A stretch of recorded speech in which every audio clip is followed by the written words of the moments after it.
प्यारे बच्चों, मेरा आप सबको प्यार भरा नमस्कार। आज ये इंग्लिश वोकैबुलरी की दूसरी वीडियो है और इसमें भी मैं 4 वर्ड लूँगा। 4 वर्ड के माध्यम से आप देखना आपको 20 से भी ज़्यादा वर्ड याद करने को मिलेंगे और अच्छे शब्द होंगे। पहला शब्द है एंटीक्वेटेड। एंटीक्वेटेड का ये एडजेक्टिव है, इसका मतलब होता है old, out of date, obsolete. ये वर्ड बड़ा हाई फ्रीक्वेंसी वर्ड है, बहुत बार एग्जाम में पूछा जाता है। एब्सोल्यूट नहीं है, ऑब्सोलीट। ऑब्सोलीट का मतलब out of date, out of fashion, outdated. इसका जो सेंटेंस है वो है many factories are so antiquated they are not worth saving. बहुत सारी फैक्ट्रियां ऐसी हो गई हैं, आउटडेट हो गई हैं कि वो बचाने के लायक नहीं हैं। सिनोनिम क्या है? आउटमोडेड। ऑब्सोलीट ऊपर आ गया है, एजिड हो गया, एंशिएंट हो गया। ओरिजिन कहां से आया इस शब्द का? लैटिन वर्ड है एंटीक्वस, एंटीक्वेयर। सीधा मतलब होता है मेक ओल्ड। आपने इंग्लिश में एक शब्द बहुत बार सुना होगा, हम मजाक में भी कहते हैं एंटिक। तू बड़ा एंटिक पीस है, तो एंटिक बोलते हैं ना। तो एंटिक का मतलब पुराना, और देखो इसी में शब्द छिपा हुआ है एंटीक्वेटेड। एडजेक्टिव है old, out of date, obsolete. ठीक है। अगला वर्ड है, बहुत अच्छा वर्ड है, एपोक्राइफल। एपोक्राइफल ये भी एडजेक्टिव है। प्रोबेबली फिक्सियस, लगभग फिक्सियस। फिक्सियस का मतलब होता है एक तरह से जिसको हमने अपने मनगढ़ंत बोलते हैं ना हिंदी में, मनगढ़ंत। प्रोबेबली फॉल्स और रॉन्ग, शायद गलत है, फॉल्स है। देखो यहां पर एक वर्ड आ रहा है क्राइफ, क्रिप, CRYP। ध्यान रखना, बहुत सी बातें ऐसी बताता रहूंगा मैं अपनी वीडियो में जो आपके बहुत काम की होंगी। कभी भी ये वर्ड आए CRYP, इसका मतलब होता है हिडन, छुपा हुआ। तो छुपी हुई कोई भी चीज हमारे लिए बहुत क्लियर नहीं होती है। तो यहां से इस वर्ड को पकड़ना CRYP से। CRY का P का मतलब है क्रिप्टिक। क्रिप्टिक वर्ड सुना होगा आपने। क्रिप्टिक का मतलब होता है रहस्यमयी, मतलब ऐसा जिसको बारे में कहना बड़ा मुश्किल होता है। अब हम इसके यूज के बारे में देखते हैं। यूज है an apocryphal story about former president. पुराने प्रेसिडेंट के बारे में एक मनगढ़ंत कहानी जो कि आमतौर से चलती रहती है समाज में। अब इसका सिनोनिम्स है फिक्सियस, मेड अप, अनट्रू। एक और लिख सकते हो आप कॉनकॉक्टेड। कॉनकॉक्टेड आगे आएगा, कभी पढ़ाऊंगा दोबारा। फिक्सियस, मेड अप, अनट्रू। ओरिजिन कहां से हुआ है? लैटिन वर्ड है एपोक्राइफस। इसका मतलब होता है सीक्रेट या नॉन कैनोनिकल। लैटिन का दूसरा वर्ड है, इसका मतलब होता है ऑब्सक्योर। ऑब्सक्योर का मतलब आप जानते हो नॉट क्लियर। ऑब्सक्योर का मतलब क्या होता है? Not clear. लैटिन का तीसरा शब्द है ये एपोक्रिप्टिन। इसका मतलब होता है to hide away. Hide away मतलब छुपाना। तो सब शब्दों का क्या मतलब हुआ? प्रोबेबली फिक्सियस मतलब लगभग मनगढ़ंत, लगभग झूठा या गलत। एपोक्राइफल।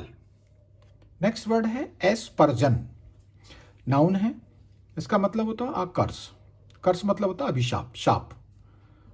एक्सप्रेशन ऑफ इल विल मतलब किसी ऐसी कोई भावना, जैसे होते हैं ना, इल विल का मतलब दुर्भावना, किसी के प्रति बुरी भावना। इसका सेंटेंस देखो, I do not think anyone is casting aspersion on you. एक बड़े मजेदार स्टोरी बता रहा हूं। आपने देखा होगा कई बार जो कमर्शियल व्हीकल होते हैं उनके पीछे लिखा रहता है, बुरी नज़र वाले तेरा मुंह काला। तो वो मुंह काला करके क्या कर रहे हैं उसके लिए? वो एस्पर्जन कर रहे हैं उस आदमी को, या उन्होंने किसी को एस्पर्जन किया है।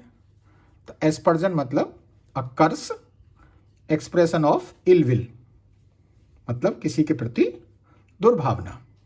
सिनोनिम देखो बहुत शानदार, vilification, high frequency word in government exam.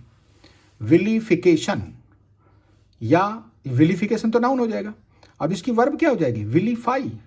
क्या वर्ड हो जाएगा? विलीफाई।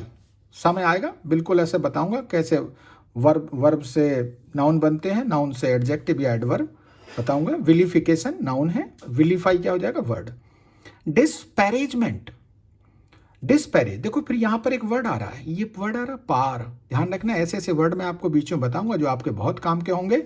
पार वर्ड जहां भी आ जाए उसका मतलब होता है इक्वल। अब यहां क्या आ रहा है?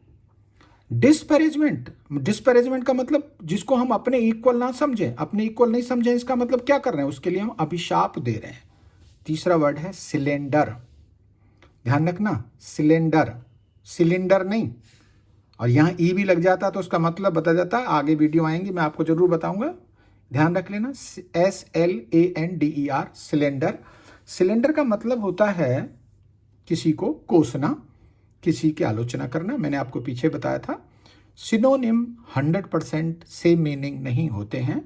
सिनोनिम समानार्थक शब्द होते हैं। ओरिजिन कहाँ से हुआ है? लैटिन से हुआ है, और जिस वर्ड से हुआ है उसका नाम है एस्परगेयर। क्या नाम है? एस्परगेयर, जिसका मतलब होता है एस्परसियो। जिसका मतलब क्या होता है? एस्परसियो। एस्परसियो का मतलब क्या है? यहाँ स्प्रिंकल। स्प्रिंकल मतलब आप जानते ही हो भाई, स्प्रिंकलर क्या होते हैं? फवारे होते हैं। क्या होते हैं? स्प्रिंकलर फवारे होते हैं। तो फवारा क्या करता है? कुछ छिड़कने का काम करता है। और तो स्प्रिंकल क्या करेगा? स्प्रिंकल का मतलब क्या होता है? छिड़कना होता है। तो हम यहाँ क्या छिड़क रहे हैं?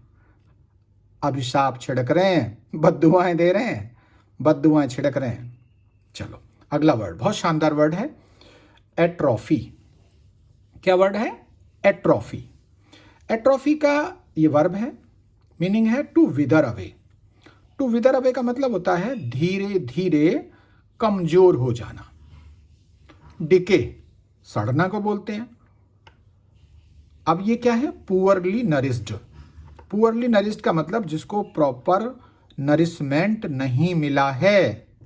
क्या मिला है? प्रॉपर नरिशमेंट नहीं मिला है। हिंदी में हम कह सकते हैं एट्रोफी अगर नाउन के रूप में लें तो शारीरिक कमजोरी हो जाएगा, और वर्ब के रूप में लें तो शारीरिक रूप से कमजोर होना। सेंटेंस देख लेते हैं जिसमें यूज किया गया है। The doctor is concerned about possible atrophy of the shoulder muscle. Doctor किसके बारे में चिंतित है?